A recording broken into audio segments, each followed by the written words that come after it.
Okay, ladies and gentlemen of the council, I'm here today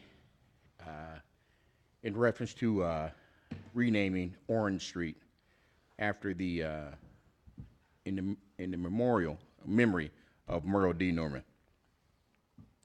It is an honor to me to be submitted this recommendation that the East Side Orange be honored after Mr. Merle Norman. I had the pleasure of knowing Mr. Norman all my life. As a long life resident, I finally and recall many of Mr. Norman's contributions to the community and particularly to the East Side residents. From the sample tasks as helping neighbors with home repairs and challenging tasks and helping to find and lead Freeport FOR, Freedom of Residence, and also serving as the Assistant Director of the East Side Rec Center. Now it's known as the Martin Luther King Center, now the Boys and Girls Club for Freeport and Stephenson County. Mr. Norman's community and civic contributions are numerous in this letter. In addition, I know Mr. Norman to be a long, loving, family, and caring man. As a member of that family, as a member, this letter was wrote by his wife, his daughter. As a member, knowing Mr. Norman's cousin Merle cared not just for immediate family, but those who were a part of his extended family. He set an example, had to stay together as a family, honoring our ancestors and the legacy they left for us. He modeled many of us to be involved in giving back to the community in which he was raised and neutered. Not only was the example set his family, but as for many in his community and his neighborhood and church. I just want to touch on the base of it, some of this, because there's so much. And then we're going to ask why we should name the street in honorary of Mr. Norman. And that's what I'm going to look up and read to you, and then we can continue.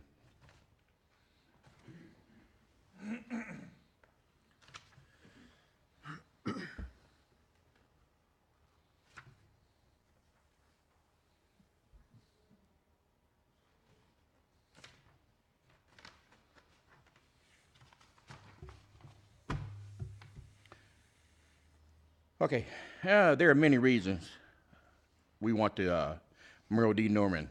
After the passing, his family received many expressions and sympathy for those who knew and loved him. The main thing is now we are inspired to think bigger. It was a suggestion that we consider an even more visible acknowledgement of his legacy with pursuing the petition and named the only street that ever been lived on in his honor. Yes, Merle lived at 641 East Lorne from birth until he joined the military. Upon his return to Freeport, he met his Ernestine, and the couple lived at the home on East Orange Street for the next 71 years. He and Ernestine lived happily resident, raising 3 children with a detached garage, and later built a family room in the back. The gentle giant, who at this time had a 10th grade education, built a garage and a family room with his own hands and are still being used to the day. So basically right now, what I'm going to do is touch on some of the residents whom wrote letters of support in honor of Mr. Merle D. Norman. You have yours truly, Art Ross, for 3rd Ward Alderman. You have Mr. and Mrs. Roosevelt Banks of Freeport. You have Lloyd Brumfield of Freeport, but now he lives in California. You have Dan Heine. He lived in Freeport. He now lives in Florida. You have James and Kathy Jackson of Freeport. You have Tracy Johnson of Freeport. You have Kelvin McGee of Freeport. Preston Pearson, a former Freeporter. Now he lives in Dallas, Texas. You have Paulette William Thomas of Freeport. You have Patrick Sellers of Freeport. And you also have the Freeport Housing Authority that wrote their own resolution in reference to Mr. Merle D. Norman, and it was signed by Jennifer Smith Norman, whom are no relation at all. So, in all reality, with all due respect, Mr. Norman has 77% of the support on the residents who lived in that street. He also has 51% record property owners, and he has dotted his I's, and well, his daughter has dotted her I's, crossed the T, to see if we would honorary name Orange Street and honor her father. Thanks again, and I really appreciate it.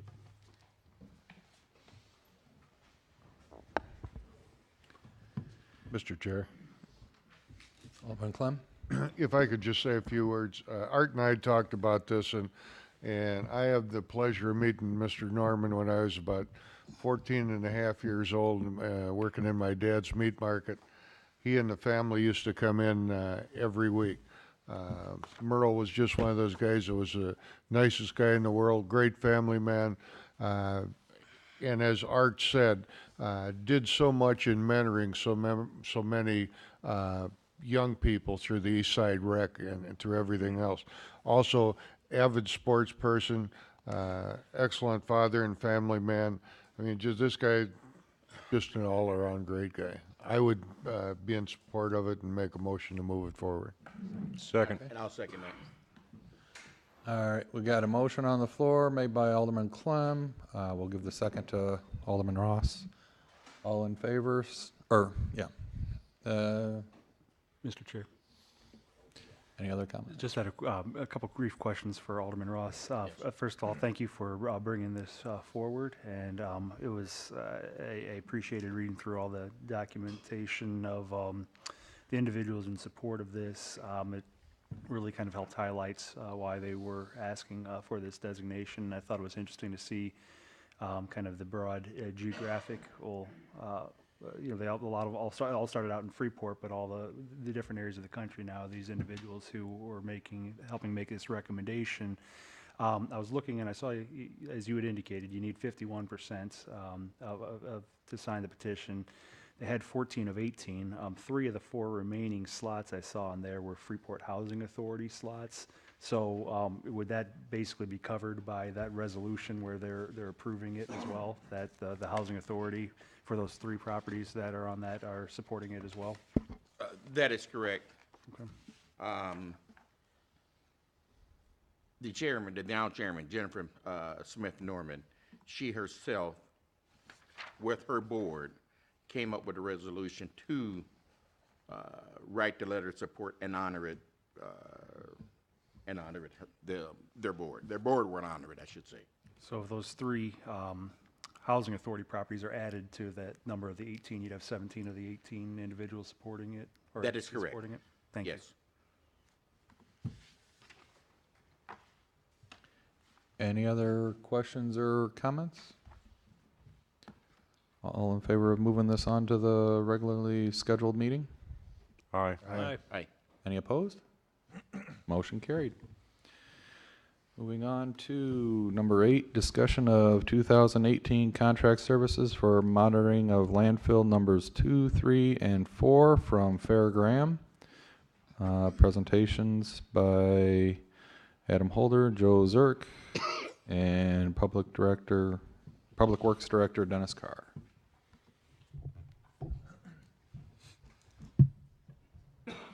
Make sure it doesn't fall off. There we go. Good evening, everyone. My name is Joel Zirkle. I've been handling the landfill project for the city here for about the last 10 years or so. So it's kind of that time of year where the services that would be needed to comply with the current permit are kind of before you again. But we thought with some of the changes at City Hall that it would be good to kind of make a short presentation. I assure you it'll be short and sweet. I won't get into a lot of gory detail, but we just thought that would be beneficial for all parties involved. And I apologize, I had the 16th on there for last week. Obviously that changed due to some health issues. So Just for everybody's benefit, I'm assuming that everybody kind of knows where the landfill is, but it's down on Walnut Street in Lamb, not very far from the fairgrounds, just to kind of get everybody acclimated and oriented. When we talk about the landfill, really we're talking about two landfills, technically three. Landfill 2 and 3 were the original permitted landfills, so they're in that triangular piece shaded in blue. They technically got combined together, even though they were developed originally separately. They're under the same permit today, so IEPA pretty much considers them one landfill. Landfill 4 is further to the north, so that's the one that's much taller, that was more active in recent times, and it's got an entirely separate permit. Few details about each landfill, trying to keep it really simple, but a lot of these things are also what's covered in the contract for some of the services. But what we're really talking about is conformance with the existing permits. So even though a landfill is closed in the state of Illinois, it's still required to be permitted, and there are still legal obligations to conform with that permit. So that's a lot of what we're talking about here tonight, is those things. So landfill 2 and 3, for everybody, it opened in 1971. The post-closure care period actually started October 15th of '87. Under that set of regulations, the way those regulations are written, that is normally a 15-year post-closure period unless impacts are discovered, which is what happened in this case. We literally got to the last quarter of the last year and we started to see impacts. And so that 15-year post-closure period kind of went out the door when that occurred. So since that time, we have been in groundwater and now leachate monitoring. Groundwater monitoring has been going on for some time. Now we also are doing some leachate monitoring as well, as the IEPA is required. I will show a slide here in a minute, so keep this buzzword of groundwater management zone, or GMZ. Try not to use too many acronyms. I'll show you where that is and how that works. But what that effectively is an area that's beyond the boundary of the landfill, where if you have impacts to the shallow groundwater, we're able to manage that and give it some area to naturally dissipate versus some kind of active cleanup. So it's a very powerful tool, and we've had that in play for a number of years now. Because of the impacts that we're seeing from landfill 2 and 3, we did install a leachate recovery system. So there's some recovery wells out there that pump the leachate out. Leachate is groundwater mixed with what leaches out of the waste, and so it just ends up getting labeled as leachate. But that recovery system discharges into the city's sanitary sewer. It's permitted to do so. So there's not any treatment of that discharge at the landfill. It simply goes into the city's current system, which it's able to handle. Some of the continued activities that we're required to do in this closure period is maintain and operate the leachate recovery system. We have the groundwater monitoring and the reporting that has to go in on an annual basis, and then we are also obligated to do periodic inspections of the landfill, make sure that it's not cracking open or there's any erosion problems, that all that stuff is being maintained and staying intact. So on the map here, you'll see those three landfills again, and you'll see kind of the blue shaded area. That's what we call the groundwater management zone. So that's been invoked for quite a while. And so we have some good down gradient monitoring wells that we watch that are near the creek, that as long as those stay clean, we really don't have any major issues with the agency, and they have now stayed that way for 13 or 14 years. So we feel confident that that much real estate does allow things to dissipate. As couple that along with the leachate recovery system, we're keeping things under control so they don't get any worse, and we're making some slow headway. Landfill 4, so that's the more recent landfill. Originally it was permitted in 1986. It's a little bit more modern landfill in that the liner on it is a combination of clay and geosynthetic liner, kind of basically a heavy plastic. It does also have a leachate recovery system in it, which you can think of basically a sewer system underneath the landfill that allows the leachate that I kind of mentioned, that buzzword. It collects in that pipe system and is piped into the city's sanitary sewer system. So once again, it's collected, but the existing wastewater treatment system is able to handle the treatment of that. This landfill actually has a geosynthetic cap, so it's that was done back in 2013. Actually, it was done prior to that. Then we actually got awarded closure in 13. So it's a plastic kind of cover. It's all seamed together. It's all permitted through the state. We had to follow all the quality assurance requirements when it was constructed. There's probably a few of you remember that there was a concept back a number of years ago of a phyto cap, which was putting some hybrid poplar trees on top of the landfill to act as an alternative cap. I think Alderman Clem probably remembers that. That was probably around his time in his tenure. And that was a kind of a research and development type of regulation that the agency had. The unfortunate thing is that it had a 12-year period that it sunsetted, and then it also had a period if they didn't like the performance, they could force you to pull it off at any time and replace it with a conventional cap. So I did come before this council a number of years ago and said in good conscience, I can't recommend going forth with something that sounds neat, but may not perform the way it should and would have some long-term risk for the city. So we went with a conventional geosynthetic cap. Final closure was issued on 2013 in December, so that's when that 30-year post-closure period technically started with this landfill. This is a newer set of regulations, so it's in its permit and those regulations, it is obligated for a 30-year post-closure period, so that started in December of 13.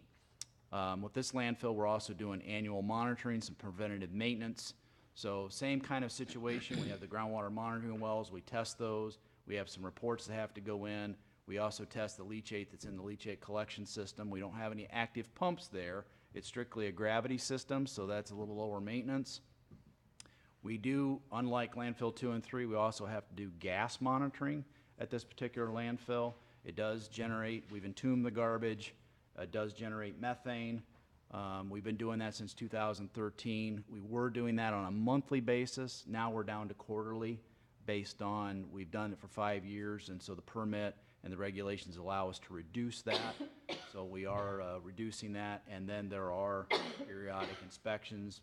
Big issue there is erosion, making sure there's no seeps, no breakage in the cap, or any other problems that if an inspector showed up would raise concern for them. So that, in a nutshell, is kind of the Freeport landfill and what it does. Again, I'm Joel Zirkle with an L on the end, not Joe. My email's up there, which I think you have a copy of this in your packet. So as always, you can call me, you can email me about any questions you might have with the landfill. That is a super fast overview. But when you look at the proposal that I think Adam will be able to stick around for, you'll see more details of the things that I kind of touched on in this presentation, and they're actually broken out in more detail for you. Are there any questions?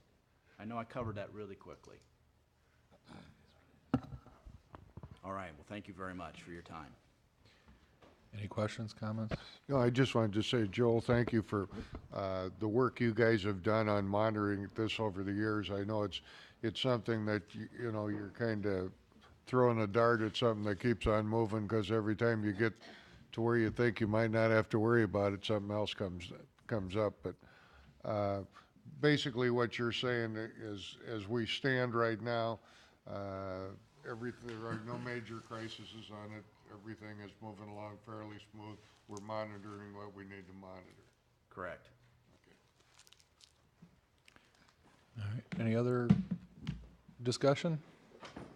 I guess we'll visit this later on, the next meeting. Do we need a motion to move forward? Moving forward. Sure. All right, second? Second. All right, we got a motion by Tom Clem, seconded by Peter McClenathan. All in favor, signify by saying aye. Aye. Any opposed? Motion carried. Thank you. All right, discussion of engineering evaluation from IEPA and botanical cross-connection survey. presented by Tom Kapansky and Manager Crow. Okay, thank you, Alderman Busker. Basically, early part of November, received communication from the contact of Illinois IPA that they wanted to do an engineering evaluation. An engineering evaluation is similar to like a physical exam. An appointment scheduled, paperwork is filled out, then there's a site visit that takes place. And when the site visit takes place, they go and interview staff. They looked at our water treatment plant, the elevated tanks, all of our structures. They looked at our paperwork, the paperwork from the laboratory as far as the testing that is performed daily, weekly, monthly, and that to make sure that the testing that we're supposed to do has been done. There has not been any violations or things out of parameters. And basically, this was done, the walkthrough was done November 30th. It was approximately a 4.5-hour walkthrough, met with staff, and in addition to that, there was also a closeout on the water main project over on Empire Street. So that way, the books could be closed on that to where then we could start paying the funds back for the loan that was taken, and then just to make sure that the work was done according to the spec. So that was, part of that. In the letter that was received, that was sent out December 13th, there's 45 days to go and respond to it. And one of the items was in there is that there's supposed to be discussion, and that's what we're having now. So the takeaway after this, there will be a letter going back to EPA that the discussion was held, and some of the items that have been mentioned in here will be sent to them as to what's been done. One of the items that was brought up was labeled a deficiency, and what it was about the wells number 2 and number 6 that were taken out of service approximately February of last year. When the wells were taken out of service, there's a certain amount of time where then they have to be capped and abandoned. With the, before you, the early part of the month for the capping of the wells, which you approved for an amount approximately $50,000, we can then forward to them that there was a bid that went out, it was opened, it was approved by the board, and now we're waiting for the action from the contractor to begin work. And I spoke with the contractor late part of the week, and they're going to be starting this week on getting that task done. So with it being a deficiency, it's being addressed, and that's a good thing there. There's other items that I'll talk about later, specifically on page 6, that wants communication about a survey for backflow prevention. Going back to the start of the form, it's a report that was sent from them to us highlighting what took place on November 30th. Who was interviewed? My previous predecessor, Tom Glendenning, the lead operator, Mr. Zier, and myself. The engineering evaluations take place approximately every 3 years, so 92% of the time. Mr. Glendenning was there, and I was here approximately 8% of the time. That's why he was involved. And basically, the contact wanted to know what has taken place within the last 3 years. And the questions were asked, the answers were given to her satisfaction. We also provided data as far as our flow rates and other information there. And also what we plan to do in the future to move our system forward. So basically, that's the discussion was also had as to we're looking to go and get the test wells, we're looking to go and get new water production facilities. So that's all part of that. And the record keeping was looked over, and things met to their satisfaction in their response to us. The other item I want to bring up that was mentioned is the backflow preventer use survey, cross-connection survey. there are certain instances when you may be having something going on in your house, like a nail salon or a funeral home, to where you can potentially introduce toxic chemicals into the water system, and that's what you do not want to do. Basically, with industries, they're in the permitting and design phase, that's already called out, but there is that one or two occasion where at a residence, something like that could go and take place. So I have a, little website page that's, I'm looking to have included in with the bills as far as a survey and then the corresponding section of the municipal code that talks about cross-connections. One thing with the, there's a number of FAQs and a little background as to why it is we're sending out the survey.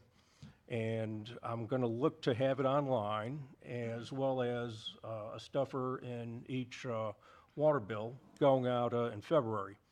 And basically, some of the items like here, which best describe your facility? Residential house, multifamily unit, industry, government building. So it would be a drop-down on the website, but then we would have listed what the 4 or 5 items would be, and then you would just circle it. Do you have an irrigation system? That's a simple yes or no. Do you have a fire protection system? Yes or no? So on and so forth for the other 3 or 4 items, and then there would be a spot for any communication you want to go and give us. Also, with the additional information, name, address, other points of contact information. This is taken and modified from the previous community I worked in, since I had to do the similar situation when I had my previous engineering evaluation, like in 2014. So I've already gone through this. And that's about all I have. Just for the council's information, these items that he's talked about, waters from other source, fire protection, and use of water under the current plumbing codes from the state and also the city, you're required to have a backflow preventer so that when you don't contaminate not only your water source but the city's water source if they're involved in this. So that's one of the reasons why those questions are on there. Mr. Chair. Alderman Smith. Director Kapansky, is it required, or are we looking at requiring every residential property owner to have a backflow prevention device? Is that standard protocol in the industry? Well, what we're looking to go and do is get a survey to see if there are instances in residences where there would be a need for one. Follow up? Alderman Smith. So essentially, if you're operating a business within your home where you may, by chance, introduce a contaminant into the system, that's the application where a backflow prevention device would be appropriate. Yes. Not in every instance? Like for a regular home owner, you would not think, or there would not be instances where there would be some type of backflow, although it could go and happen. And when would the potential arise for, because we all know we have positive pressure on the flow of water coming into our homes, but I surmise then that if there's huge demand on the system in proximity to your home, that could create the opposite scenario there, where if you open the valve, you'd be sucking in a lot of air as opposed to getting a lot of water. That's correct. Or you may be using some device like maybe a pressure washer, where instead of the pressure or the flow of water going out of the gun could somehow go back, feed back into the system if you have a malfunctioning device. Mr. Chair. Alderman Clem. One of the biggest things for these, Bobs, are where you really see where they were started is basically with homes that had boilers in them. on kind of the contamination of the system and using automatic feeds and everything to it, that there's pressure there all the time in them. So that's really, and that was a number of years ago that they started out. And then if you have a backflow preventer, basically once a year you have to have it tested to make sure that it works okay. And that's done by, there's a bunch of plumbers in town that are qualified to do that. So that's kind of where it comes from. So it isn't anything that's really jumping up today. We're just trying to see if they're being proactive to see if there are any other items somebody may have out there that could cause an issue. Thank you. Could I ask another question? Alderman Glenn. I see on here the stuff from the Illinois EPA, and I know I can remember when Mayor Gallup was here and some follow-up from then on. The Illinois IEPA was usually pretty good to work with. Are they still? Are they? Oh, I've had nothing but positive experiences with them here and in my previous community. I had an engineering evaluation last June, and then I had the one here in November. And, you know, the way I look at it is if you pre-plan, have the paperwork ready, they'll send you basically a laundry list of what it is they're looking for. The smoother or the more prepared you are, the smoother it goes. Okay, thank you. I appreciate it. Mr. Chair. Alderman McGlanahan. So pretty much with the IEPA, bottom line, we took care of the deficiencies, or we're in the process of taking care of the thing that they said the deficiency with the capping the wells. That's correct. With having the bid go out, having them accepted, with the board approving it, and I have heard from the successful bidder that they plan to be out Wednesday or Thursday of this week to start the project and look to have the project complete by April 1st. So the letter that'll go back to IPA is that, I'll include like a copy of the meeting minutes that this was approved and we're just waiting for the work to commence and be complete. And the other two recommendations, namely long-term replacements of mains as well as the monitoring and addressing the unaccounted water are also underway. And that would be part of the capital improvement budget in conjunction with the streets. So that has been identified, and we're plugging in where we should go, and then how this fits in with both the low and the high pressure zone, and what the needs are for water main replacement. And finally, Mr. Chair, if I could, for the average residents, and if they're going through this survey and they're like, I don't know whether I have a backflow preventer or not, I mean, how are they going to look into that?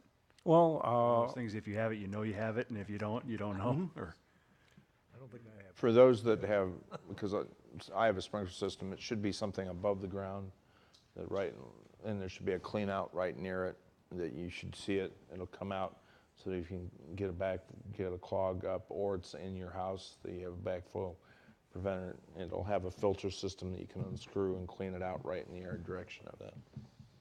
And it's fairly long. Yeah, it's Right, usually about right. this long, yeah. Not that long. If you got one, you usually say, what's that?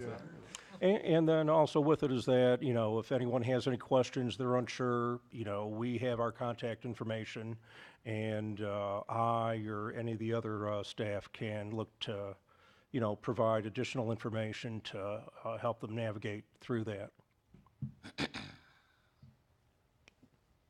Any other questions, comments? Seeing none? I don't. All we're required to do is show the minutes that we've had a discussion at council, and forward that with the letter. All right. With that, we'll come to public comments. Seeing none. Entertain a motion to adjourn. We'll move. Second. All right. We got Alderman Keister with the motion, Alderman Smith with the second. All in favor? Aye. Any opposed? Motion carried.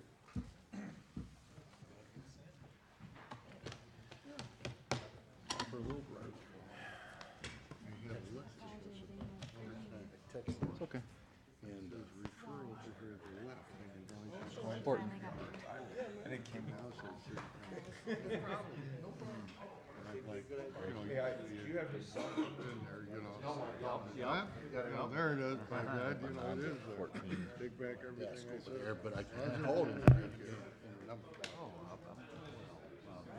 Well, that's good.